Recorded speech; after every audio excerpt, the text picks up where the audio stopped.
Hello, everybody. I am Dr. Boz. It is Sunday night, and we are live from Sioux Falls, South Dakota. Welcome, everyone.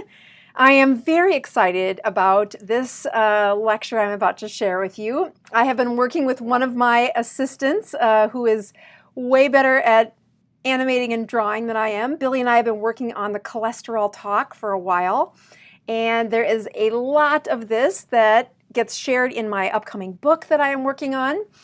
For those of you that read Any Way You Can, that was for an audience of one.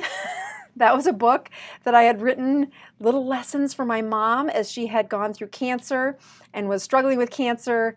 That was a lot easier, writing a book when you have a large audience that is, thanks for the sound check, by the way, Dave Murphy, I appreciate that. But when you have a large audience waiting for a book, oh my goodness, it's incredibly stressful. But I have practiced the content of the book on the online course, have awesome feedback of people that really have found clarity in the step-by-step process. We have turned that Neurons page, Dr. Boz Neurons page, which is a private group for anybody who's gone through the course, into a place where you can teach others or share what's been working for you, what's been working for how you would guide somebody at a level that you've been through. So we use this as a way to teach you how to teach others. And it's been incredibly rewarding to watch that group grow and to watch teachers students turn into teachers. It's really what I was praying for, I was hoping for. But as I clarify the message in a written word, oh my goodness. I think the first version of the book was like 700 pages, so that was way too long. So I had to cut out a couple things that I really thought should be in there. My husband says, "Don't worry, honey, that's for another book." I'm like, oh no. Writing a book was never my idea. It's really hard for me to sit still that long and not be social. So, all right, I just want to say hi to all the folks that have checked in. I love seeing where you're from.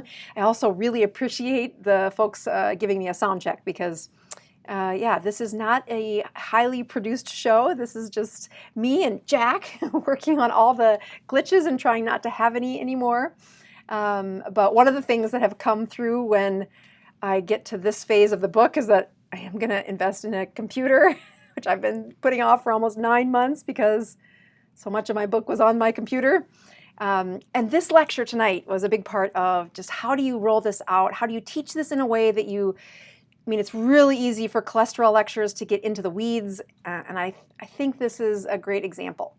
So, all right, first things first, we start every Sunday by checking numbers. I try to be as transparent as possible that even when I am not doing great, I try to check my numbers.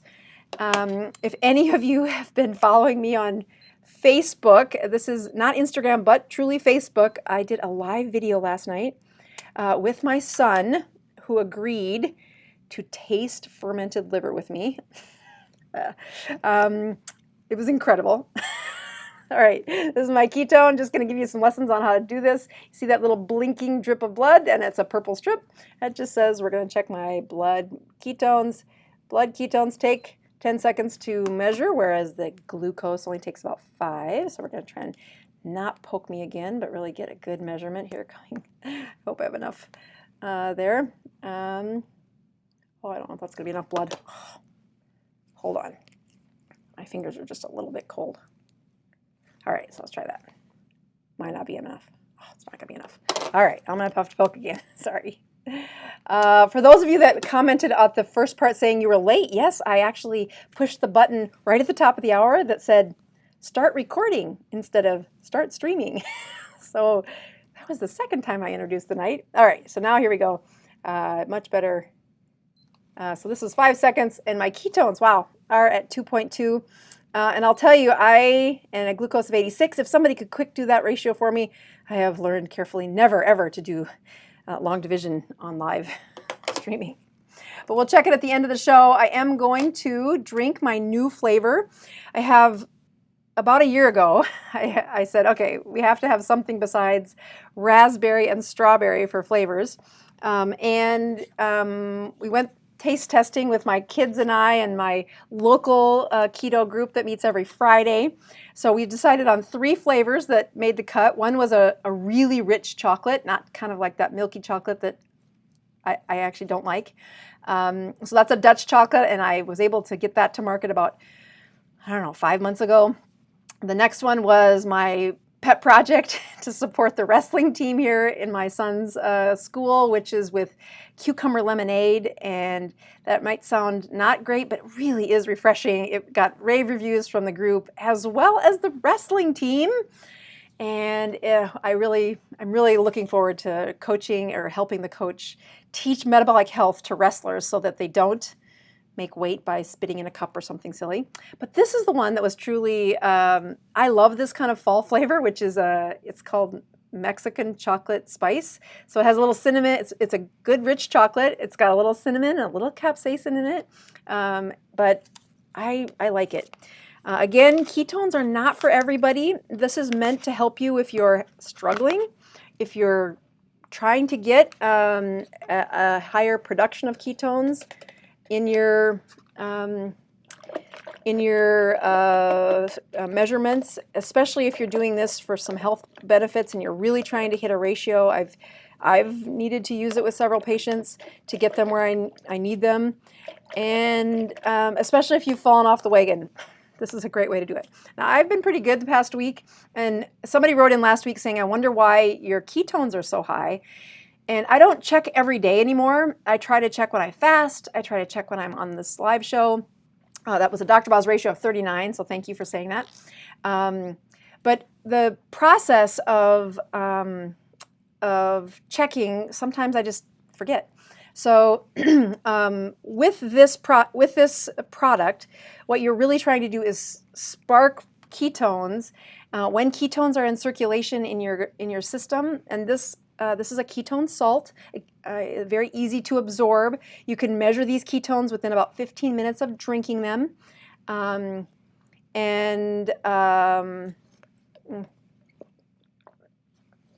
I look at some of the things that I look for in a product, it was, oh, your ketones should go up after you drink it. So I had several patients that we were trying to really hit a protocol for improving their the ketogenic world is first attracts people because they want to lose weight. But I will tell you, it is so much more than that. Looking at what it really does for your immune system, what it does to my autoimmune patients who have been suffering for years without really any other major impact on their long-term autoimmune diseases, except steroids and a few, like we can shoot cleanup. We really can't prevent or reverse. So the ketogenic diet has really helped me give these patients hope. I've gotten many of them off of so many prescription medications. I have set a personal goal that I stop more prescriptions in the last 20 years of my career, which is about what I have left in my career, than I started in the first 20. And I wrote a lot of prescriptions, so I have a lot of work to do. But when I was trying to get patients to use ketones by swallowing them, it's not the perfect answer forever, but man, when they're struggling or they're not doing well, I wanted a product that actually raised the ketones, and we could measure it in their blood ketones. And we spent a lot of money not raising them. So I really like to show patients that it is possible. I try to show you each week that I can raise my ketones. Even from 2.2, I hope I can raise them. But it's a live show. You'll know one way or another. And sometimes it didn't, but most of the time you can see a bump in my ketones. The other part that is a transition of when patients say, why would you drink ketones? Is it really does suppress appetite. There is a process of when ketones are in circulation, you really do have better numbers the next few days. I don't know if it's from the suppression of the glucose or the decreased appetite, but I haven't found exactly what mechanism does it, but I have patient after patient, and I will show you in my numbers that it's powerful what happens when you add ketones if you're stuck. And then there was one other thing I was going to talk about. It'll come to me. All right, let's move on to just the lineup of the show. I have a pretty solid slide deck here, so we are going to get started. I like to share that each week at my keto group, again, one of the things I teach in the Neurons group, in that online course, and it really is the backbone to the book that I'm putting out, is if you want to have ketones for life, you're going to need some support. That support group isn't mythical. It's probably best if it's not always remote. I know COVID has changed the rules a lot, but if you can find your eyeballs looking at another person, you really do learn through your mirror neurons, copying behavior. I try to example that each week by having a free keto group in my community. You can come to my office conference room from 8 to 9:15 every Friday morning, and the only secret passcode to get in is you got to know what a ketone is. You cannot start with having no understanding of ketones. You got to begin with that. But all kidding aside, really we're there to answer questions and to example what does the journey look like. I try to post some of those videos inside that Neurons group to give you examples of what a group looks like. Some people have never seen a group or never been to a support group. And it's supposed to take away the intimidation. This isn't that hard. You gather, you talk about what is going on in your keto journey, where you're at on the keto continuum, and then just stop to give praise or help share how you've solved a problem with someone else that's in the group. If they're doing great, gosh, give them praise. But if they're struggling, we have some rules in ours that try not to give advice. That can turn into a bit of contention, and it really can feel like scolding when the person is struggling. But instead of giving advice, kind of switch the angle to say, when I struggled with that, here's what I did. So giving your own testimony for how you got through a similar process. And boy, we've just seen awesome things. So this past week, I started out group to say, I have some new people that are watching, and it's really hard for me to remember what it's like to be new. I actually try. I have notes from when I was first going through this. I read them to say, oh, I remember when I didn't know what I know now. So the question that we posted around the group was, if you could go back to the first 2 weeks you were doing keto and tell yourself what it is that you wish you would have learned, you wish you would have understood in that first 2 weeks of keto, what would that be? Oh, it was a great group. So for those of you that are out there and you're doing your groups and you're looking for an idea, it was probably one of my favorite groups. We're going to try to put that video inside the Neurons group. I just really enjoyed listening to people and how much they've learned, but also we keep making the same mistakes. So help show people what your mistakes were by sharing your vulnerability in those groups. And I really do think that we can reverse so many of these chronic diseases with support groups around the country, around the globe, with a keto continuum. All right, let's get busy here. So one of the other things that happened at that group, which is what inspired this talk, was at the end there was a gal who has been coming to group for, I think she was in the basement when we were in the cold and on folding chairs. And she just got her cholesterol done again, and she's doing so much better. Her life is definitely healthier than it was when we started. When she first came in, she was coming to keto, or the ketogenic journey, like many people, kind of dabbling and thinking she understood it, but kind of blows your mind that fat, what do you mean fat? I mean that much fat. So she really had a lot of kind of, not animosity, just, like, I'm guarded. Are you sure this is going to work? But she was coming from I call it a packaged food a weight loss process where they do low calories. Her metabolism was low. She struggled with an autoimmune problem. She had a chronic inflammation, and one of the ways her chronic inflammation showed up was recurring migraines. So they took her out for a couple of days, and boy, oh boy, it was tough. So she definitely was in trouble, and I started her out the way I start everybody out. Read the book, come to group, we'll walk with you. And now she's several years, I think we're at 3.5, maybe 3.5 years of doing this little group, and her migraines aren't gone, but they're way less often. Her autoimmune problems just seem to be this history, not this daily grind of draining her energy and stealing her life. But this past week, she got her cholesterol drawn and said, "You can't believe my LDL cholesterol." I said, "You know what? I've been waiting to finish these slides to talk about cholesterol. Why don't I use your numbers to help everybody else learn?" All right, so let's take a look over at our slide deck. So here we are. This is cholesterol. I'm going to give you a little bit of a foreshadow with this one slide that we're going to talk molecules. So if you haven't dosed with a little brain power, you might need that for this talk, or you might need to watch it a couple times, because I really do think the message is important. And I took extra special time trying to write the chapter on this that I didn't get too doctory, but I didn't miss the point. And that took several tries. I can get doctory just as easily as everybody else. But let's get started. So we're going to talk cholesterol. You're going to know what a chylomicron is, VLDL, IDL, LDL, HDL by the time we're done. Or at least you're going to have an inkling. All right, here we go. Let's see here.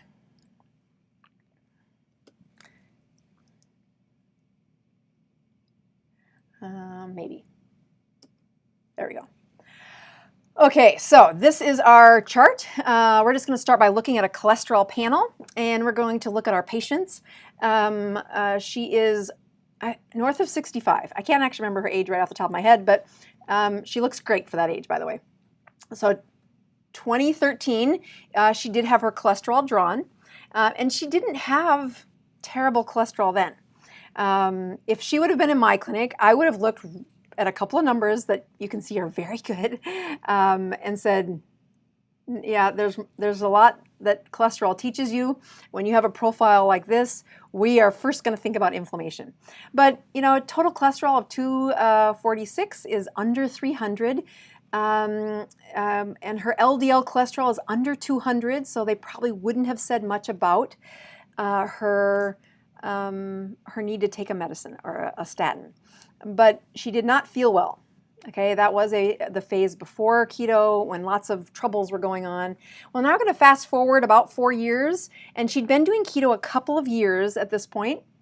Her total cholesterol had gone up a few points. Her triglycerides have gone down, and her healthy cholesterol, despite aging, you know, after women go through menopause, you can see a decline in HDL. But she had enough of those fat-based hormones to keep that healthy cholesterol high. However, that LDL cholesterol, when it gets above 200, when it gets above 130, you can see people start to get nervous. But when it gets into that high 100s, doctors start to freak out. So when you also look at what happened this week, so she got her total cholesterol is over 100 points above what probably should keep it. We'd like to leave it below 200 if you look at risk for diabetes and cholesterol. Her LDL, let's go to the bottom of that column. Her LDL, we like to leave it less than 130 if we think they're at risk for diabetes, or if we think they've had a heart attack in the past. So she's 100 points too high in her bad cholesterol. And her doctor was like, "Oh my goodness, you've got to start a statin." And I said, "Wait a minute. What are your triglycerides and what are your HDL?" And you can see that they are still very good. Triglycerides 58, that's amazing. I mean, I love it. Less than 100. Every bit under 100, I know that they're really using their resources correctly. You're going to know what that statement means by the end of this. The HDL cholesterol is still very hearty, very good. So I just did see a question post that I really want to respond to. Somebody asked if I'm familiar with Dr. Thomas Dayspring, and I must give credit. He actually made the book. He was early in my career. I left medical school thinking cholesterol was this nasty thing. Everybody that has too much of it was going to die an early death. And I had the amazing gift of a couple of nearly private. I mean, they were at conferences, and he just led on how can you analyze cholesterol in a way that actually predicts heart disease. And this was within a year or two of me graduating into private practice, which is just this sea of information that you're trying to funnel and use in really quick succession. Studying is almost impossible. So you're really relying on experts and the punchlines from several of these studies that are coming out. And Dr. Dayspring, if you've never seen his lectures, he probably doesn't remember me. I was in Utah and he came, I think, 3 times over a 2-year period, and I did everything to clear my schedule and make sure I attended his lectures to help me just sort, how do you do this right? So keep these numbers in mind as we go forward. All right, so we're going to start by unpacking cholesterol in a way that I want you to pay attention to a few things. So the word cholesterol, it means some things, and in general, it means that there are some molecules throughout the human body that are delivering fat to the resources, to the muscles, to your eyes, to your tongue, to your heart, to your lungs. Your cells need energy, and the best way to deliver energy is fat. So the deliverance of fat comes from these molecules. You'll see those little structures up top. I am going to go through those a little bit better. You'll see that this is a close-up of the biggest and fluffiest of the carriers for cholesterol, the carriers for fat. And you can see some funky structures in there. We're going to unpack those a little bit more. The little red kind of triangles, but they're not quite full triangles, so I think those are rhomboid structures with the 3 strings of yellow. Are those 3 strings of fat are what that's supposed to represent. That red is actually a couple of glucose molecules that holds it together, but the whole unit is called a triglyceride. So if you remember back to our patient, we measure those in your cholesterol test. We look for triglycerides. So triglycerides look like that red with 3 tails. The next one is actually the cholesterol molecule. So those look like, they kind of look like sperm in our in our drawing, but a nice big yellow globule with one string of fat. The key there is cholesterol actually is the molecule that turns into vitamin D, testosterone, estrogen. That process of taking a unit of fatty energy and actually morphing it into, you'll hear me often talk about fat-based hormones. That fat-based hormone comes from this yellow cholesterol unit, and the way it gets around your body is through these carrying units, and we're gonna name them, and we're gonna talk a little bit more about them. But the last part of the structure of each one of these carrying units is called a phospholipid. The phospholipid has a blue dot on the outside and then some strings that go inward. The blue area actually represents the water-soluble part of this molecule. So this is a 2-dimensional structure, but it really is a sphere. So if you were looking at it through like an electron microscope or just looking from the outside, you would see only blue on the outside. Again, by opening it up a little, you can see that the fat strings from that phospholipid move, they point inwards, where the fat is all contained in the form of triglycerides, cholesterol, and there's other things, but those are the major components to that.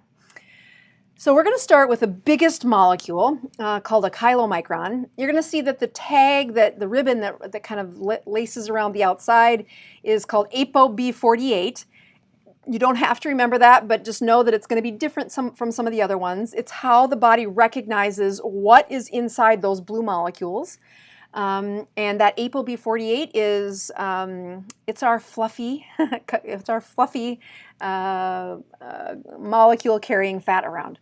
In fact, in medical school, they give you a couple of history lessons about when we used to predict major problems with heart disease. We would have the patient's blood just drawn, put it in a test tube, and see if you could see the fat droplets on top of the blood after it settled for a while. And what you were really looking at were major chylomicrons. And if you couldn't process triglycerides right, these chylomicrons would float to the top, and you could just see that it was kind of like the cream on top of milk. The fat would rise to the top, and you'd have all this fat layer, and they had a high risk of heart disease. That's again, so we're going to look at chylomicrons and know that inside the chylomicron, 84% of those molecules are triglycerides. So when you look what fat is in there, you'll see 84%. If you think back to our patient though, you don't hear about chylomicrons in a cholesterol test. She got her cholesterol tested by the doctor several times now. Chylomicrons are not in there. But in a chylomicron, we have some resources, and the cholesterol inside there, you can just see a few of those little yellow cholesterol molecules. Only 8% of this structure is cholesterol, but the phospholipids around the outside give you about 7%. So that is a chylomicron. We're going to look at the next one called a very low density lipoprotein. So VLDL, and I'll just not, I'm going to dive into that just a little bit in a minute. Try just to remember it's the one that begins with a V. And you'll see that its triglycerides have dropped to 50. The cholesterol is a little more, you've got 22%, and then the phospholipids are at about 18%. We're going to show you why that happens in a minute. And then we're going to move on to the one that begins with an I, which stands for intermediate density lipoprotein.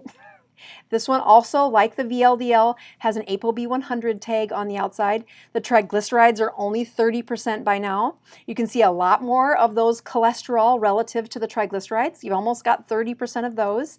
And then the phospholipids now are about 22%.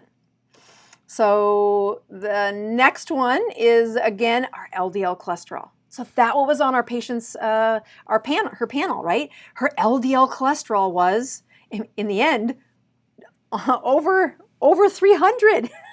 That's terrible. You got to get on a statin. This is awful. Your LDL cholesterol is so high. Or is it? So the triglycerides inside there, almost none. Your triglycerides are almost all gone, but the cholesterol is 50%.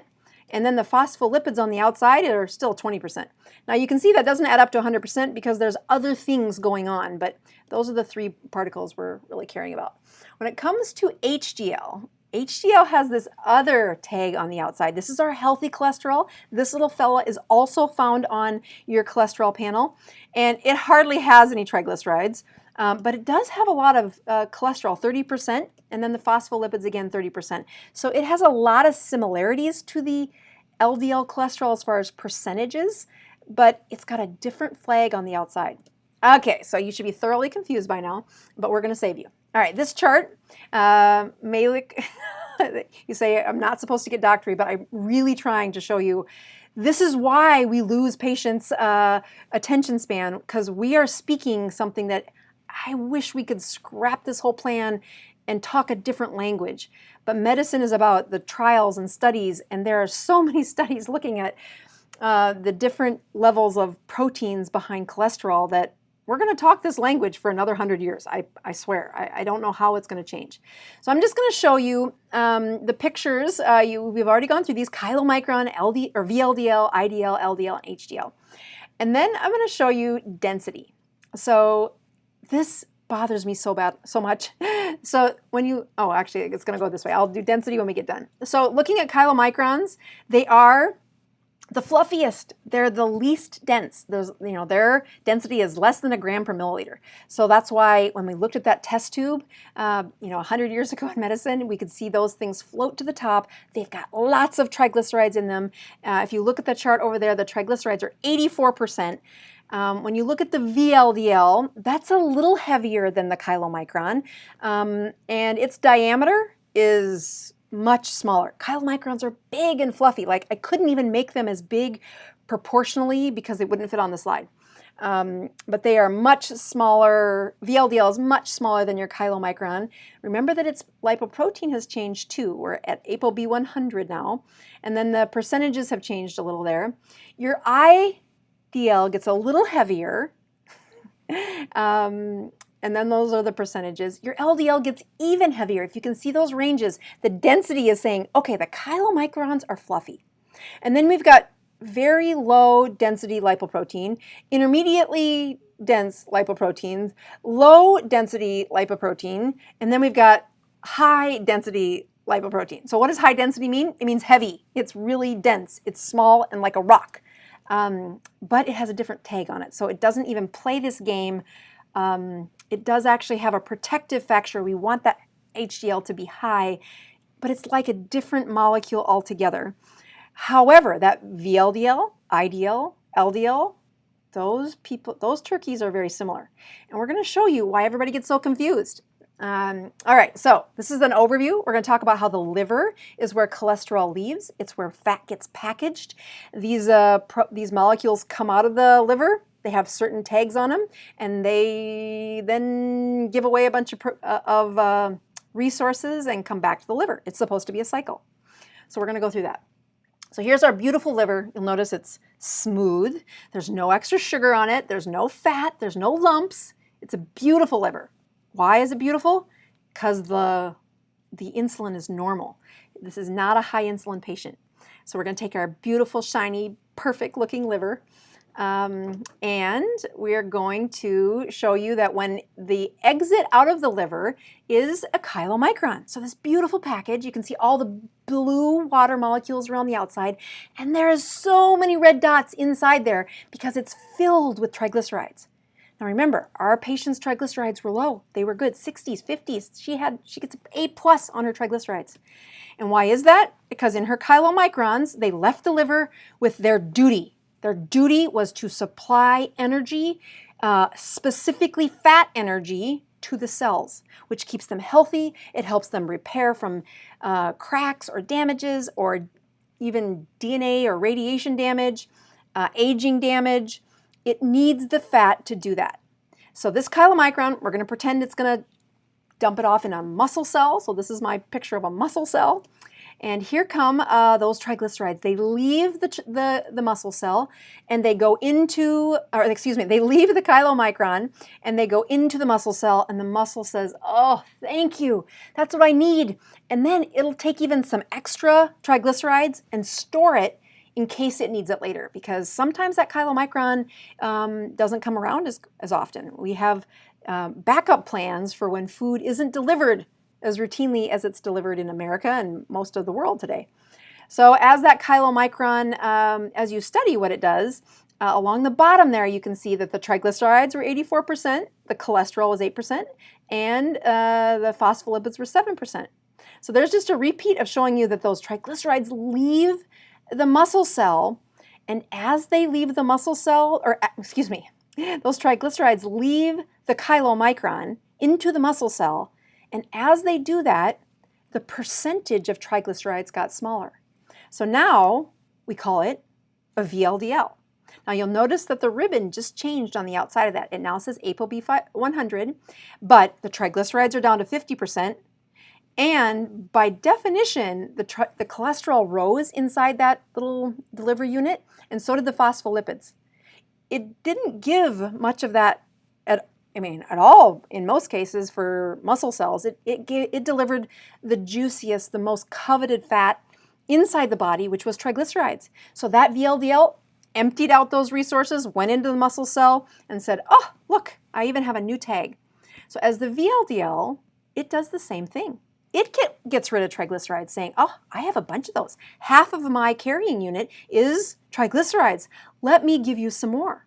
And this is super important for our ability to repair the body, to heal the brain. This fat delivery is the key component to longevity, to health, to repairing the body, and to your energy. How do you feel?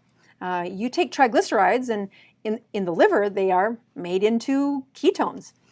So as you get rid of those triglycerides, though, we now resized that little ship, that little delivery unit. We now call it an intermediate density because you got rid of a bunch of triglycerides. And these have only 30% triglycerides, which means the cholesterol is a little higher because it's a percentage, right? And the phospholipids are a little higher because we're all taking percentage points here. As you look, what's the job of IDL? It goes out on its delivery route. It tries to find other places that maybe the chylomicron couldn't reach, or the VLDL was too big to reach, but now the IDL is a little smaller and it can reach in those other places, gives some more energy to those cells. We got to keep them fueled. And now finally, here's our LDL cholesterol, the one where our patient has it over 300. Well, what is up with that? Well, in her LDL, she has 8% triglycerides. Why? Because she gave them to the cells and the cells used them. They didn't get stuck.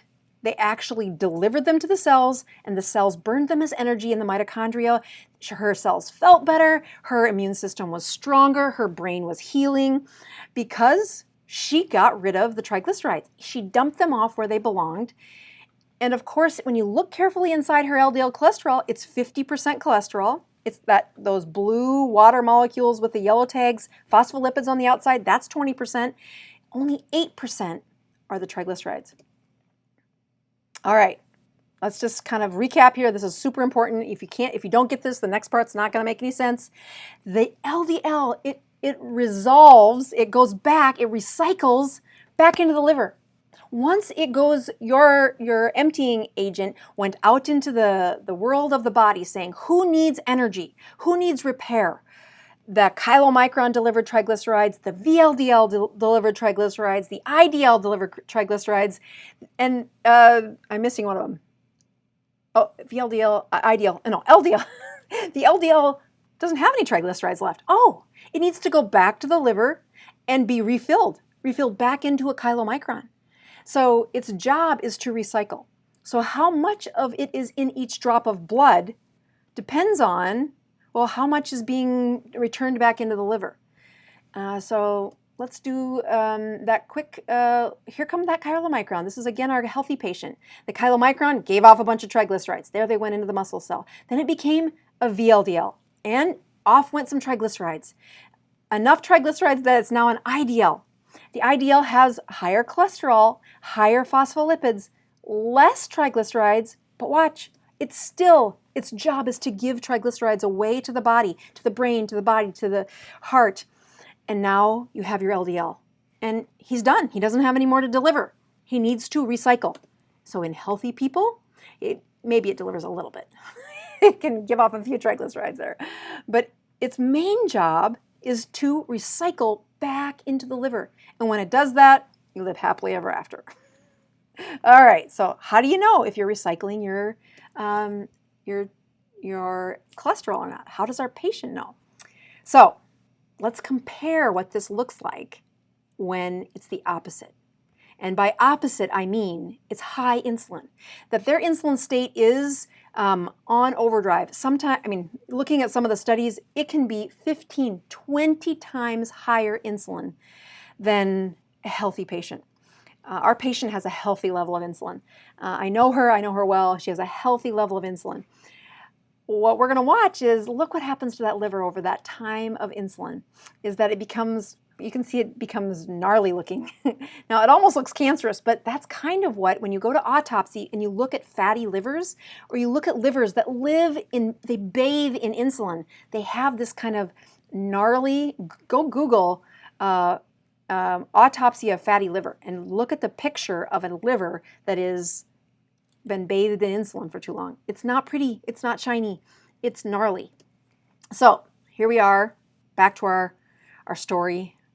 We still are going to have our liver do its job. It's going to package the fat into a molecule that is water soluble and can run around the body and try to deliver the resource that the cells want, which is triglycerides, except it's fighting against insulin. So here comes our chylomicron, our big fluffy guy. Remember, he's got the triglycerides that are at 80% or 84%, the cholesterol's at 8%, the phospholipids are at 7%, and it does this beautiful job of delivering the triglycerides. But what we tried to show on this slide is that, do you notice that these are just moving slower? The ability for the cell to share its triglyceride with those cells, it is blunted by high insulin. Insulin is high because glucose is present, right? If glucose is around, you don't get to use these fat. You got to take care of the glucose first, or you'll get a glucose coma and die. So it's trying to protect you. Insulin's trying to be the good guy here. But in the setting of high insulin, it cannot offload those triglycerides. They go slow. So yep, you have chylomicrons. And as that insulin gets higher and higher, it builds up those triglycerides in the liver. Like, they're not getting empty as much. They're turning into a fatty liver. As you look, this is our VLDL, so we know that it's got only about half triglycerides, 20% cholesterol, about 20% phospholipids. And its job is, once again, to deliver the triglycerides. But notice, they're just moving super slow. Like that ability for the cell to offload that energy into the cells that want it is blocked with high insulin. And it is every hour of every day that the insulin is high. So as you move on, you do get some IDLs. The IDL will eventually, it'll circle around, it'll circle around, it'll circle around. It's only got 30% triglycerides, but it's going to do its duty. It's going to stay in circulation until it offloads its triglycerides. And you can see these are kind of the turtle version of triglycerides. They're very slow. They're getting where they need to go, but boy, it's slow. And just take a notice at how many triglycerides have built up in that liver by now. We are not cycling that cholesterol very quickly. It's slow. So here's our cute little LDL. It's supposed to be this awful molecule, but it only has 8% triglycerides. So finally, everybody finally got the cholesterol's delivered to where they needed to. Take a look at that liver now. It's totally packed with triglycerides. That's what a fatty liver looks like. And then you say, well, what happens next? Because in a healthy person, that LDL cholesterol is supposed to cycle back into the liver and get filled back up with triglycerides and then go circulating again. And you can see that liver is jam-packed full of triglycerides. Those LDL want to go in there. They want to be restored to that fluffy version filled with that good energy to repair the body. But insulin blocks that.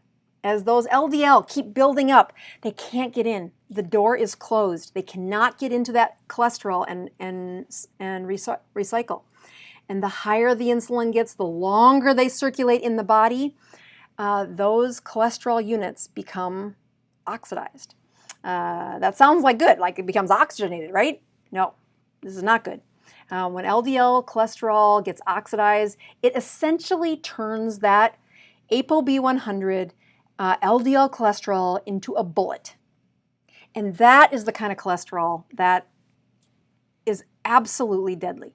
I would not want an LDL cholesterol of 300 in my patient who has a triglyceride in the 300s.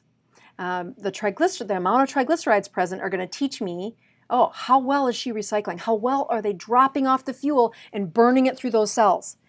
And I mean, you can look at the lab results for most places, and they want those triglycerides to be less than 150. Personally, I want all my patients under 100. I love it when it's less than 75, and because it gives me more confidence to say, when I'm looking at a problem, and I'm trying to, like, without a biopsy, I'm trying to look inside their liver, I'm trying to look inside their body, and I can spend more money than you're worth on lab tests and scanning and biopsying and trying to find a way to get your system to understand, are you the one that's going to die of that heart attack? Is your LDL cholesterol dangerous?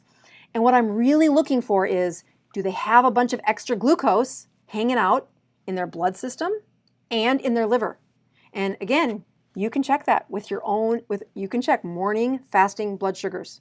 And if it's high, guess what? Your liver is screaming at you to say, hey, slow down. I got to get rid of this sugar so that I can actually use the fat. The next thing that happens after the sugars are a little bit high is it gets stored into those glycogen balls. Those little white circles are a bunch of glucose all tied into one. It's just a more efficient way to store the glucose. And by golly, after the triglycerides, or after the glycogen storage taps out, you're going to see the inflammation of triglycerides pummeling, just pelleting that liver. And what happens next? You're going to see the body try to get rid of triglycerides through the chylomicron. And it's going to do it, but it's going to take a long time. It's going to take forever compared to what happens in a healthy person. Then you're going to see that we got rid of enough triglycerides, we changed the tag, we call it VLDL, but it's still the same little molecule running around the body trying to find a place to give this healthy, restoring, fatty energy so that the body has good power and has the resources to repair from injury. But with high insulin, you cannot do that. So the next thing that we look at is, after we give a bunch of those triglycerides away, we call it, that's an IDL. And finally, they give enough triglycerides away, we call it an LDL. And what's supposed to happen next is it's supposed to go back to the liver. but it just circulates in your blood longer and longer and longer and longer and longer. And it's got this tag on the outside called ApoB100. And especially if it's oxidized, that means it's been there a while. You do not want oxidized ApoB100. It's like a rusty bullet and it's about to explode. That's the imagery I want you to think about when your cholesterol cannot recycle. So when people get this cholesterol panel, here's our patient again. So let's remind you. She says, Doc, 2013, I had this nice looking cholesterol, 246 was my total. We didn't talk about total. Triglycerides were 65. Her HDL was 68. And her LDL was 162. She then, I think was 2018, she went on ketogenic diet. By 2019, sure, her cholesterol's gone up a little bit. Her triglycerides are even lower. Remember, I like them, the guidelines will say below 150. I love them less than 100. She's got, I mean, you'll look at even, if I really want the best confidence, if I can get them under 75, it's a low insulin state. It's like the highest level of confidence that I can say, oh, she's okay. She's going to be okay. And so then you say this month, she's like, wait a minute, my LDL cholesterol is 233. Am I in trouble? Should I stop the ketogenic diet? And I'm like, wait a minute, what's the rest of your body look like? So let's just remind you of a couple things. Here's our big chart. I just want you to remember, the only things on this chart that we measured in that panel, that cholesterol panel, was LDL, the bad cholesterol, and the HDL.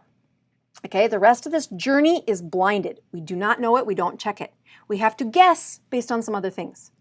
So in our patient, I said, well, there are some markers out there that say if you can get your triglycerides divided by your HDL less than 1.5, it is very protective, meaning the chances you have a high insulin state, the chances your inflammation is on the rise is very unlikely. It's really protective to have that triglyceride to HDL ratio less than 1.5.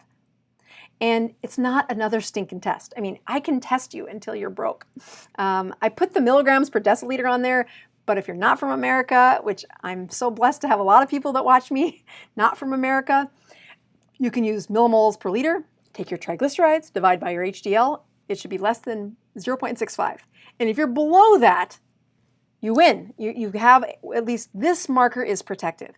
Now, it does take the whole mosaic to really understand the patient, but let's just look at our patient here today. In 2013, was she below 1.5? Oh, heavens, yes. She was 0.9.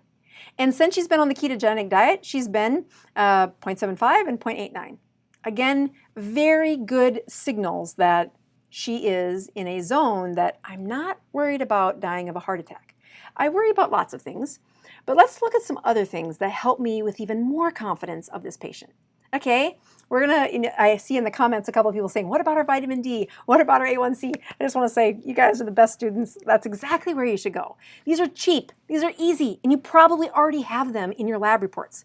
So looking at A1C, her A1C was 4.9 last year. Like, you win, girl, you win. And her vitamin D, I have goosebumps right now. I don't know if you can see them. Like, I have goosebumps. She's 84. I'm like, you can't make my job any easier when vitamin D is one of those fat-based hormones. Remember how I said that cholesterol, that little yellow thing that looked like a sperm, turns into the different hormones and different fat-based hormones. And if you are in a wilted, low-fat, nothing is cycling through your body, that vitamin D will be low. We do not want that. We know that it's a huge part of your immune system, of your resilience for infection, but also like prevention of cancers are associated to vitamin D levels. It should never be lower than 50. Many of you have watched the video that my dad's was super low in his 20s. I mean, that's dropping IQ points when it's that low. And I'm doing everything. I'm trying to like rub it on his ears, any way you can. You can't rub it on your ears. I'm just kidding. But we worked on his vitamin D, and I've done shows on that, so I won't waste time going into that. But her vitamin D is 84. That's awesome. That's amazing. That gives me, as the physician, confidence. We are in a good state of health. But also, her A1C was 4.9. So A1C, again, I put in the two columns here. One is the column for what the sugars equate to in American units, and one that is for the rest of the world because they use millimoles per liter. So let's just zoom in here and look at, she was 4.9, right? So I kind of penciled it out, but there's 5. Her average blood sugar was at 4.9 is about 86. And that's beautiful. That is so good. That is so good. You can't get me more excited than to say, girl, you win. You are on the right path to healing your body. Now you'll know that we start saying the word diabetes when they're at 6, 6.5, 7. We're definitely saying you should be on some medicines. And I'm just saying, if you look over at the side there, the green zone is what I call the hemoglobin A1C, the average blood sugar, which totally has to do with what her cholesterol is doing. The average blood sugar, when it's in that 4.6, 4.5, all the way down, anything under that, under 5, that's the phase where they're reversing their age. That's hard to do, but it's not impossible. This patient is an example of that. I would love to have seen what her hemoglobin A1C was 5 years ago, because I would guarantee that it wasn't 4.9. That's difficult to reach when you've had a higher one, but it's not impossible. You do have to measure, you do have to keep track, you do have to be reaching for a Dr. Boz ratio that's emptying your fatty liver, that's emptying those triglycerides, that's keeping your insulin low. The Dr. Boz ratio measures insulin. That's what it's predicting. The lower your Dr. Boz ratio, the lower your insulin. And that's really where the cholesterol component, where the blood sugar component, they become this evil, inflamed process that ages your body, ages your brain, predicts for things like heart disease, cancer, and dementia that nobody wants that. Just giving you a quick little scan at the rest of this chart, as the numbers get up into the red zone, which I think they should be read a lot earlier than the rest of the world thinks. But it's a predictor of aging. It's a predictor of an insulin that doesn't allow your cholesterol to recycle. You get that LDL cholesterol stuck in circulation. It can't get back into the liver. It cannot remodel back into the chylomicron and recycle, and you get stuck. And that's when cholesterol is really the predictor of heart disease that the world default thinks it is, that I thought it was when I left medical school. So here we are back at the first slide again, and I'm just going to show you a quick picture that this is the final slide, but notice this is your chylomicron filled with triglycerides. Your body is trying to restore health, to deliver the best, heartiest energy possible. As the LDL, as the triglycerides get offloaded, they change the ribbon on the outside. That happens in your liver actually, but then the triglycerides get lesser and lesser and lesser and lesser as it offloads those resources to your body. By the time you get to LDL cholesterol, you have very few triglycerides left, and it must recycle back into your liver. If you have high insulin, you will not be able to do that. So as I look at the summary for our patient, she has, first of all, she comes to group. What has she done in the last 3 years that really has helped her health? Sure, she's lost some weight. The ketogenic diet is known for that, and she didn't have a lot of weight to lose, but I think it's around 15 or 20 pounds that she's lost. But more importantly, her energy is improved. Her skin is about 20 years younger looking. And those inflammatory problems, the ones that really she was seeking help for, she was going to the physician saying, I hurt, I ache, she has some autoimmune problems, and she's got that chronic migraine, which is another inflammatory cycle that's happening over and over and over again.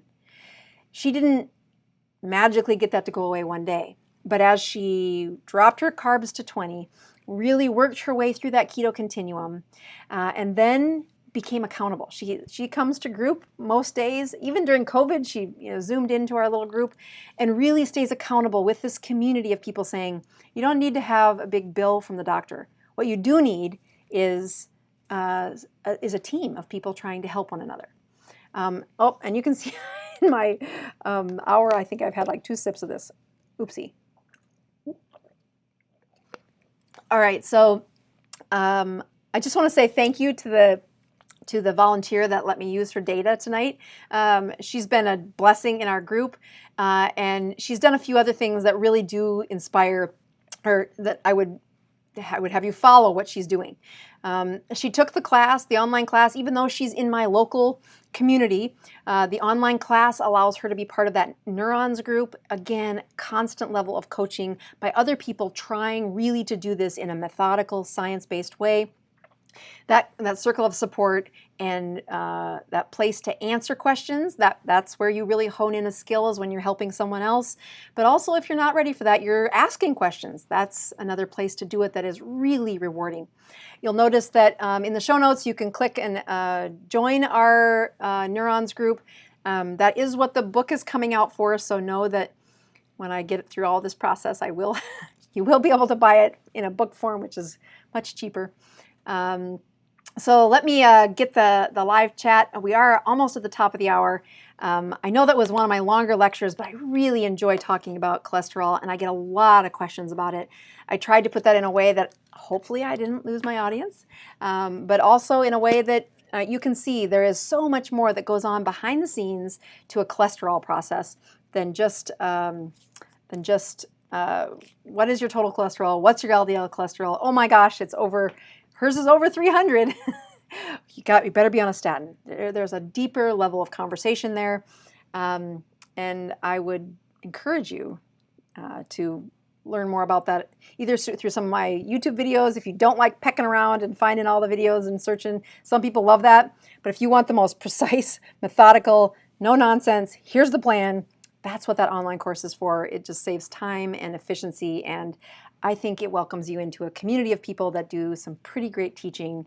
Again, my goal is to teach the teachers and then reverse chronic illness by stopping a bunch of prescriptions for my own patients.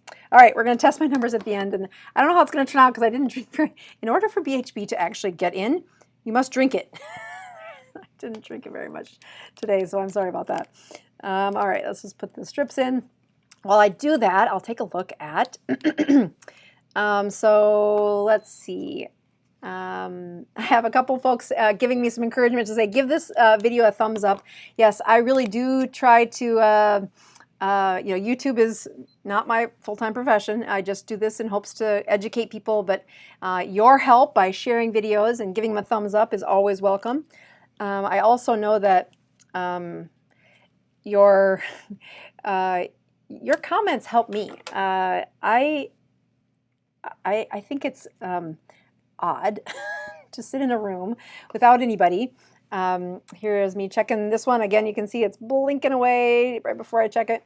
I think it's odd to be in a room with yourself talking to a video, but I will tell you, you have convinced me to keep doing it because so many people write in saying, you've helped me. Oh, look, yeah. So even, that's amazing, right? So even though I probably only drank half of that ketone, I got a ketone of 5.2 and my glucose is 81. I think it was like 86 at the beginning. If somebody scrolls back and look, I can't remember. Actually, my machine will tell me. Memory.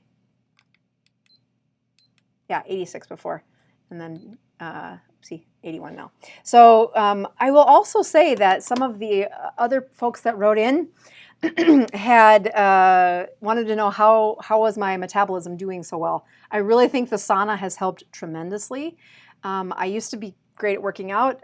This is a season of 4 teenagers and writing a book and COVID and all kinds of things that have gotten me out of that routine, but the sauna has been a really wonderful place for my husband and I to just stay committed to doing this together, and I'm impressed. I don't like being hot, so I didn't think this was an option, and I wonder if that's how this metabolism has been just so much better over the last 3 weeks.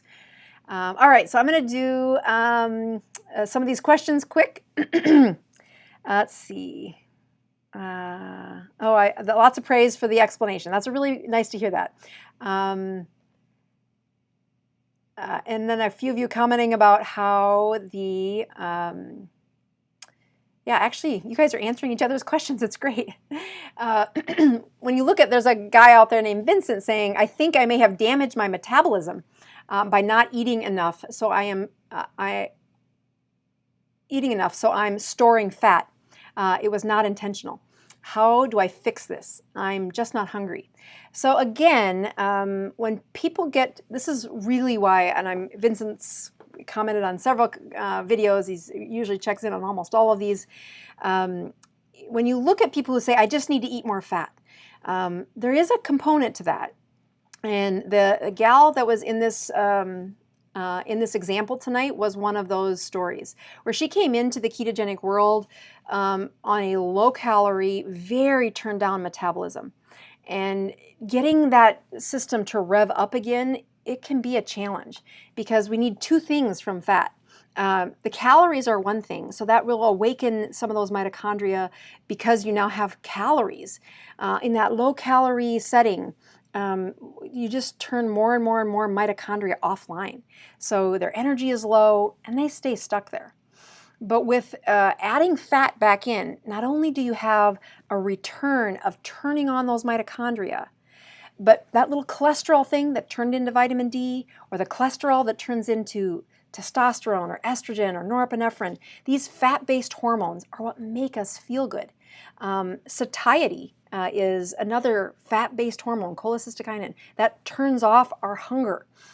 So when people come in and say, I'm just not hungry, I worry, especially if they've been on a low-calorie world and a high insulin state, that you're not going to find an answer to feeling good and to weight loss until you have some of those hormones restored.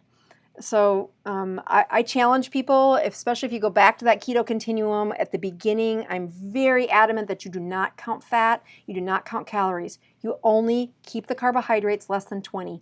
And if you look at those keto continuums, that process of keeping those ketones or keeping the focus on keep those carbs under 20 per day total, don't play games, that's a huge step. So then you say, well, now I've done that already, now what do I do? And that comes with how well does your Dr. Boz ratio look? If you are always above 100, if your Dr. Boz ratio is always north of 100, I might start with another like 7 to 10 days of I need you to really push up the fat.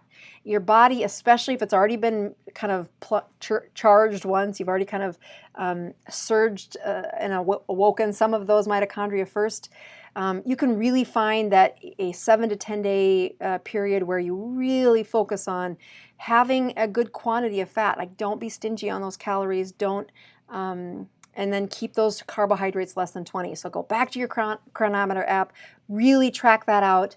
And then if you say, all right, I did that, now I need you to start stressing your metabolism. And that's where keto continuum number 9 comes in. That's a 36-hour fast.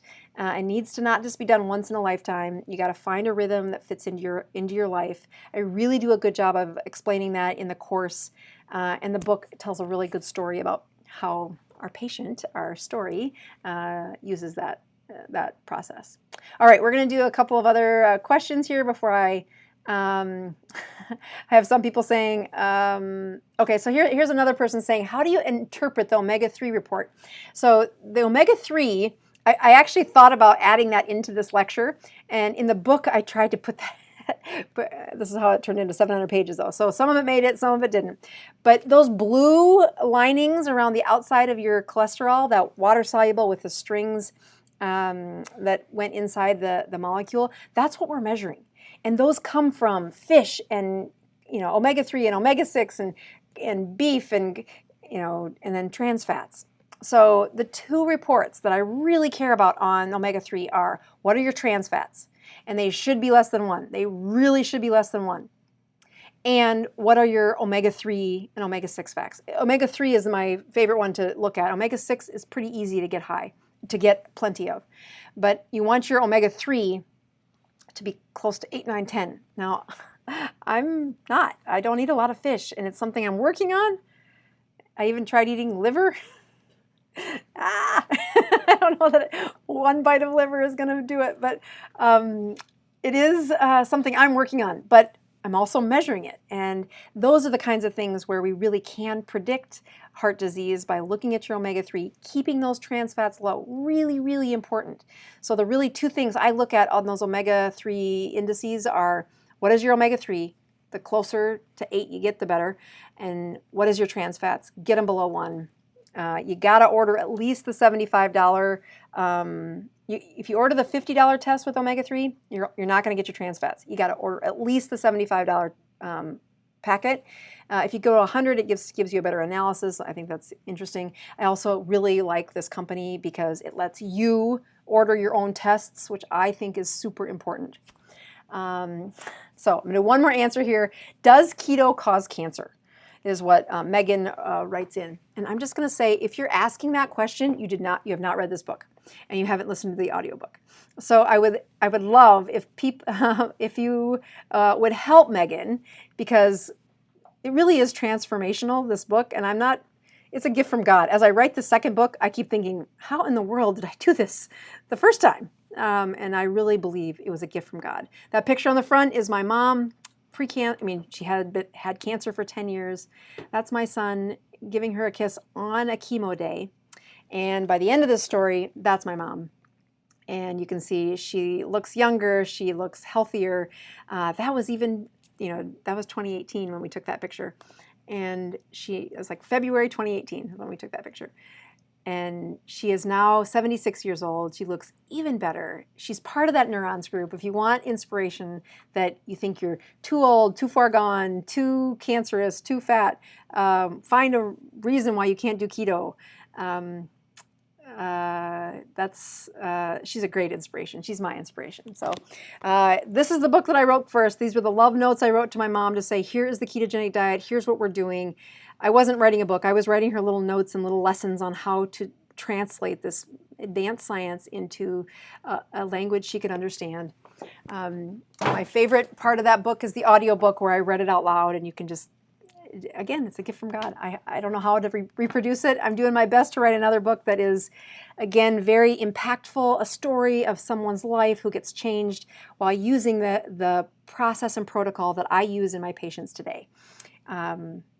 All right, we've gone over time. I just want to say thank you for everybody who stayed tuned in. And if you haven't checked out first of all, the Mexican spice, should be to Amazon, I think, tomorrow, so it should be good to go.